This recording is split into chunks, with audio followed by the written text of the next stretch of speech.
Hello नमस्कार साथियों, कैसे हैं आप लोग। आई होप कि आप सारे लोग बहुत अच्छे होंगे।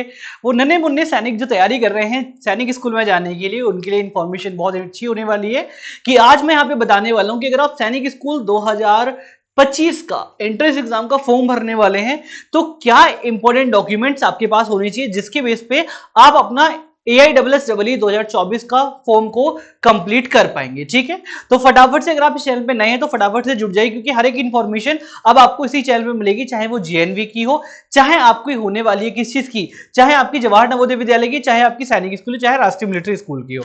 तो आइए फटाफट से देखते हैं कि क्या आज की इस वीडियो में हमारे लिए होने वाली है। सबसे पहले कि instruction for filling online application form भरते टाइम ये गलती बिल्कुल मत करना। क्या क्या कि सबसे पहले download the read information bulletin carefully to ensure eligibility. सबसे पहले क्या होना है कि क्या हम इस फॉर्म को भरने के लिए एलिजिबल हैं, उस चीज को आपको चेकआउट करना है। सबसे पहली बात, एलिजिबल है या फिर नहीं है उसको चेक करना है। उसके लिए आपको क्या करना पड़ेगा, इंफॉर्मेशन बुलेटिन डाउनलोड करना पड़ेगा। Second, follow the step given below as apply form. मतलब हमें जब ऑनलाइन फॉर्म अप्लाई करना है तो स्टेप बाय स्टेप हमें देखना है कि क्या क्या चीजें हमें वहां पे चाहिए होती है। ठीक है, अब यहां पे बात कर लेते थोड़ी सी।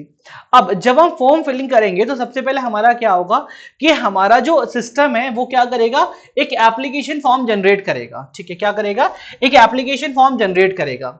जब एप्लीकेशन फॉर्म जनरेट हो रहा है तो जनरेट होने के टाइम पे अब यहां पे देखते हैं बहुत शानदार तरीके से, fill the online application form and note down the system generated application number, upload the given following document। अब जब अपना फॉर्म भर रहे होंगे तो वहां पे एप्लीकेशन फॉर्म को जनरेट किया जाएगा, उसको नोट कर लेना क्योंकि उसके बिना आपका एग्जाम हो ही नहीं पाएगा। ठीक है, दूसरी चीज, scanned images of candidate photograph full size 10 KB to 200 KB in a JPG format. बच्चे को अपनी फोटोग्राफ को लेना है जो कि कितने में होनी चाहिए, 10 KB से लेकर के 200 KB के बीच में होनी चाहिए, जो कि JPG फॉर्मेट में होनी चाहिए। कैंडिडेट के सिग्नेचर, जो बच्चा फॉर्म भर रहा है उसका 4 KB to 30 KB में होना चाहिए, वो भी JPG फॉर्मेट में। अब बच्चे के लेफ्ट हैंड के, मतलब ये राइट हो गया, ये आपका लेफ्ट, इसका थंब इंप्रेशन आपका होना चाहिए, वो भी कितना, 10 KB से लेके 50 KB के बीच में, जो कि JPG फॉर्मेट में होगा। अगर कोई भी दिक्कत परेशानी तो राइट हैंड का थंब भी आप यूज कर सकते हैं।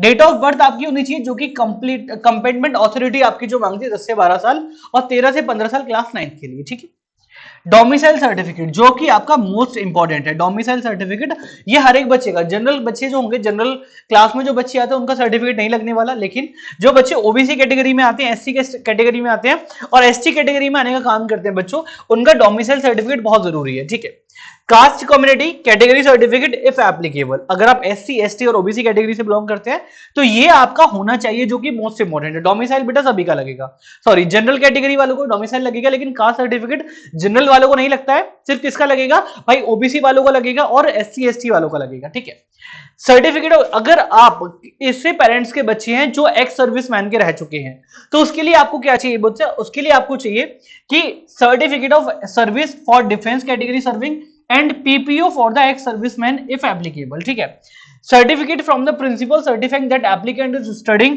the approved new सैनिक school, applicable only for those who are studying currently in the approved new सैनिक स्कूल। अब ध्यान रखो, जो ऑलरेडी सैनिक स्कूल में है और जो नए सैनिक स्कूल में जाना चाहते हैं, तो जो सैनिक स्कूल में पढ़ रहे हैं वहां के प्रिंसिपल से आपको एक एप्लीकेशन लेनी है, उनका अप्रूवल होना चाहिए कि आप नए सैनिक स्कूल में एंट्रेंस एग्जाम दे सकते हैं। ठीक है, ये चीज का खास ध्यान रखना। तो ये अगर आपके पास चीज है तो आपकी कोई गलती नहीं होने वाली।